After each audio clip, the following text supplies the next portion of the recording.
crap. I did it all wrong. I did it all crazy. I don't even know what's going on. We haven't been on for like 2 weeks, so I just popped Sean and I on here. I knew you weren't Um, looking stuff up. Okay. I was messing things up. I'm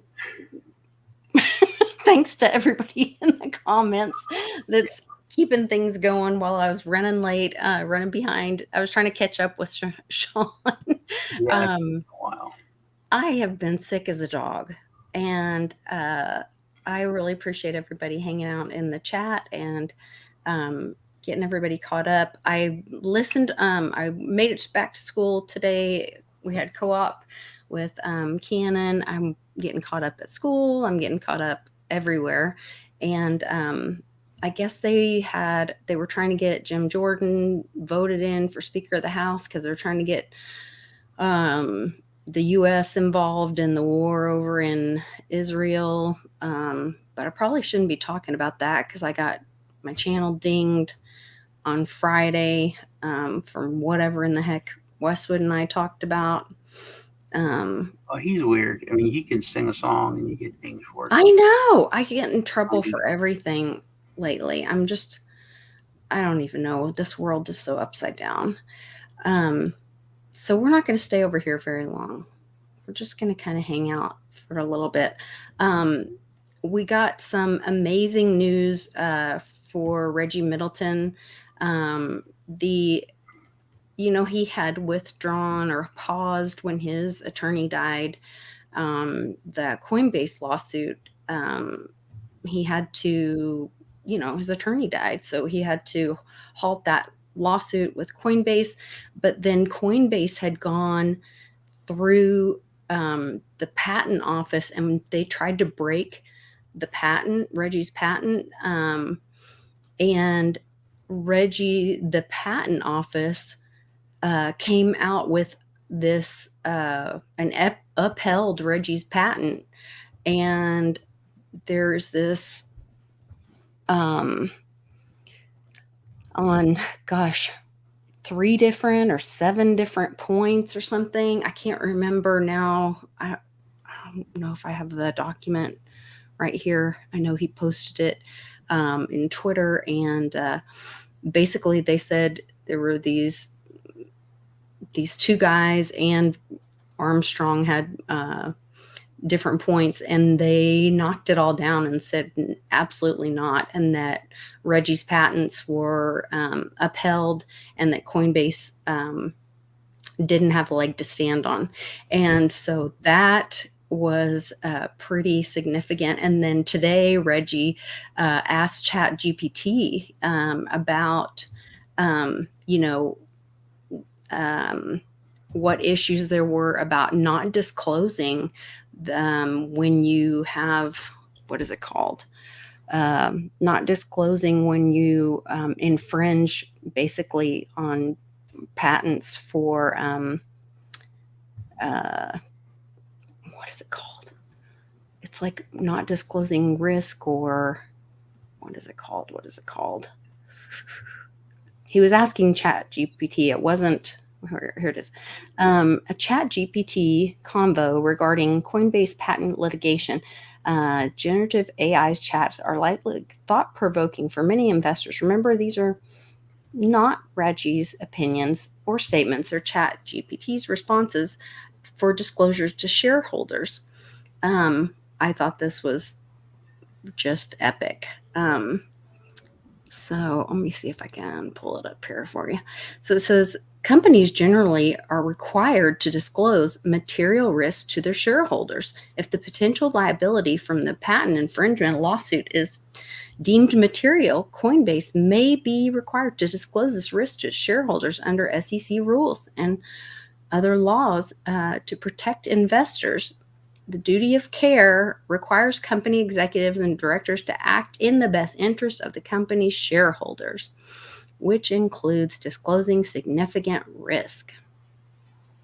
In summary, the denial of Coinbase's this petition for 566 patent could have significant implications for Coinbase, both in terms of potential legal liabilities and its business operations. If the court finds in favor of Veritasium Capital, which it did, um, Coinbase might face financial penalties, potential injunctions, and reputational damage. Additionally, Coinbase may need to disclose the patent infringement risks to shareholders and stakeholders according to SEC rules and other investor protection laws. So, they might need to do something about it.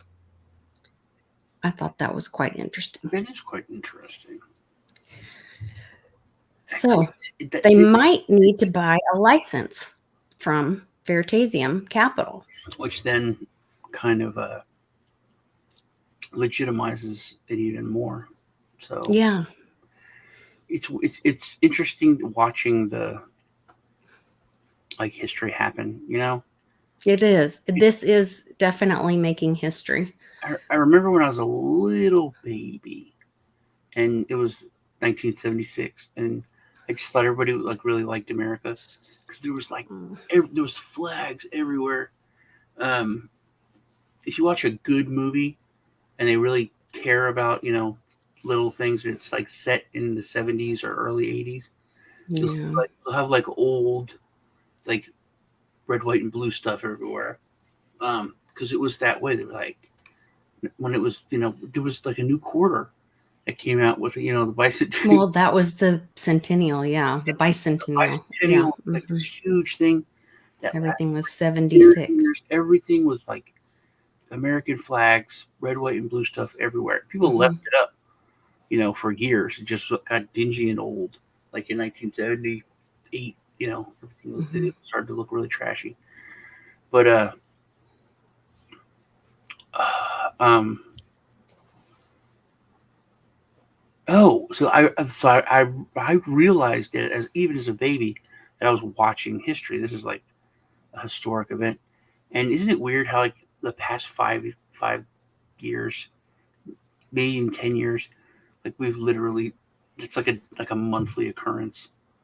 It's like it's something like this is making it in the history book. This is definitely history. So Yeah, today at school, the kids do a presentation. Um, they each have a turn to do a presentation because it's a lot of it is about teaching them public speaking, critical thinking, all this. And today it was about impromptu and learning to critically think, speak on your feet, all that. And so they were all given these cue cards and they had to choose a topic. They had, we gave them a couple different options, but um, this one little girl, she had three options and she chose if you could visit a different point, if you could get in a time machine and pick a different point in time, when would you travel to? And she said, I would go back before the great infection and I would have them not invent it. And my heart just went like this. And I thought, even she gets it. Even these kids get how significant this was and how it changed the world. yeah. And that we're in this significant period of time of history of the world, you know. Mm-hmm. I don't know. It just was, oh. And now all of this stuff happening with, we all thought the Ukraine stuff was bad enough and the war going on there. Now we're looking at what's going on with Israel and Gaza, the Hamas. We're sending troops there, Yeah. So it's And Biden's supposed to go tomorrow. And they're already hinting at stuff about like people taking kidnapping people, and I'm wondering if that is some like foreshadowing. I think something's going to happen to Biden over there too. Do you really? That is like my gut is telling Me me that. too. It was weird. As soon as I saw in the news, it was like yesterday that he was going to go there. I was like, oh, this is when he dies. They're gonna, yeah, That's when that happens. Yeah, I don't know why. My first just instinct was that's what I thought. that's what Um, I think. because it's just it's uncharacteristic. They're either gonna kidnap him or they're gonna take him out, is Yeah, what I think. I don't know. I thought so too. It was very weird because it was like just matter of factly. I mean, I was watching. I was that's it. I've been waiting for this.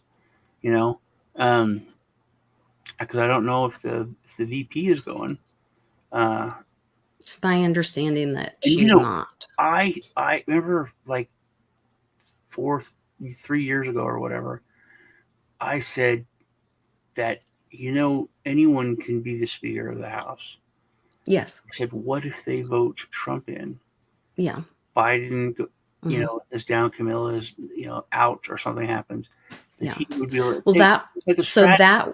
that was going for.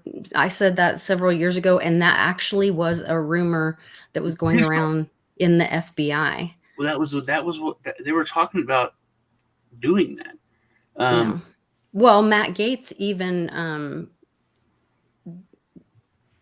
gave a verbal Yeah, of to put Trump him up there. that last time, but Hmm. then even years ago, the we know somebody who is a agent, and she said that that was going around among agents years ago You know, uh, when he was. Jordan lost his vote. The vote, Yeah, I yeah, heard they're gonna which do is another vote. and I think that's there's so we become so lax and so lazy, and we're stupid because there's Hmm. no other word for it. You gotta call it what it is. It's not lazy. It's just stupid. How you can say, "Oh, I don't trust the government. I don't trust the government," but then you don't care to watch. Like they don't want Jordan in. They want to have a like this private secret vote, and Hmm. there's like a bunch of people like, "No, we need to go on the floor and call it so the people can See see it. who to vote for," Hmm. because that there's a lot of rhinos that are going to go against him, and they want that recorded. They want people to know. They It want a needs to primary. be. Yeah, it Yeah, needs to be public. which I think that's because we talk about term limits, and I always say like every politician is like talks about term limits, but they've been there. Like they could put their money where their mouth is and be like, "I'm not running. I've been here for 22 years. I've been here for 30 years. We need term limits. I'm gonna leave. I'm not gonna run." They don't do that. So Mm-mm. they can talk term limits all they want, because it's a scam.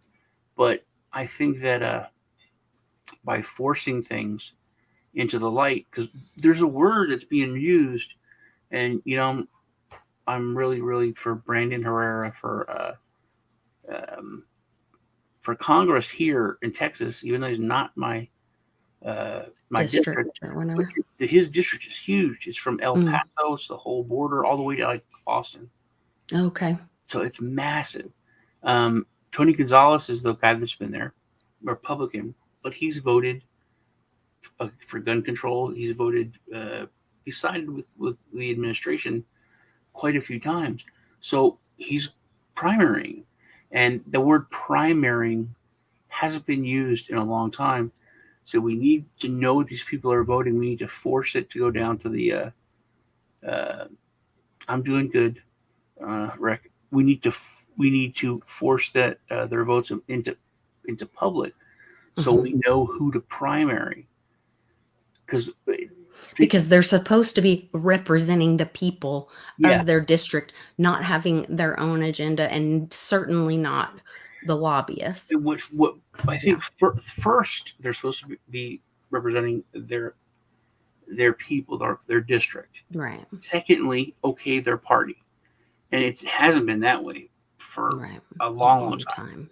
I Yeah. mean, I always said you could vote for something that kills the environment, kills babies, is the worst thing ever. But if it's good for the people in your district, I understand.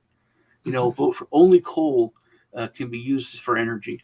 You know, dirty coal, the cheapest, easiest coal. But if you're from Right. Pennsylvania, I can respect Then that. that would be, You yeah, know, I can sure. respect that. Um, but people don't vote that way. It's literally they hold a party line, and they've been they're starting to shake it up. And the whole thing with voting for speaker, I didn't even really know they could do it behind closed doors. You know, but it's like They shouldn't. it's like a big deal. Marjorie Taylor Greene, when she first got into office, she was like, I everyone hates me because I call people, I call up votes, I call up people where they have to leave their office and come down and listen. And she said people don't do that. It's literally become like a scam job. Um, Once you're in, you don't think you're going to have to run for office again, but you don't ever think your own party is going to mess with you. And people are now talking about, hey, you're not voting the way I like. You're not even voting, you know, with the party that I aligned with. Um, we're going to primary you. We're going to put up someone who will replace you. You're not just, oh, I'm Republican and I have had this office for 8 years, so I'm going to run against a Democrat. No, you're going to get primaried. If you if you don't vote the way you should vote or the way that we think you should vote, because you're representing us. And it's like, oh, we need to reach across the aisle and we need to do that. And we're at a point in history where our country is so divided, and the politics of those parties are so divided that you can't reach across the aisle in most cases anymore, Mhm. because it's so far away from the opinioning sides that the chasm is too great, um, which is terrible, but it's the truth. I'm just, I don't know. It's got to be public. It's got to be transparent. And that's where, and it's got to be for, by, of, we the people. You know, we were reading today about Thomas Jefferson at school and that he wrote the Declaration of Independence in 17 days, which I thought was interesting. My favorite number. And the fact that it is, supposed to be by, of, for, we the people. And we've just lost that. And it's become this, you talk about it all the time, these two classes and this caste system and the rules for thee. And they Yeah, put a gag order on this crazed judge, put a gag order on President Trump as we're entering into the next election. I mean, this is just it's an insane time for our country, for the world. There's these wars going on. And so um we need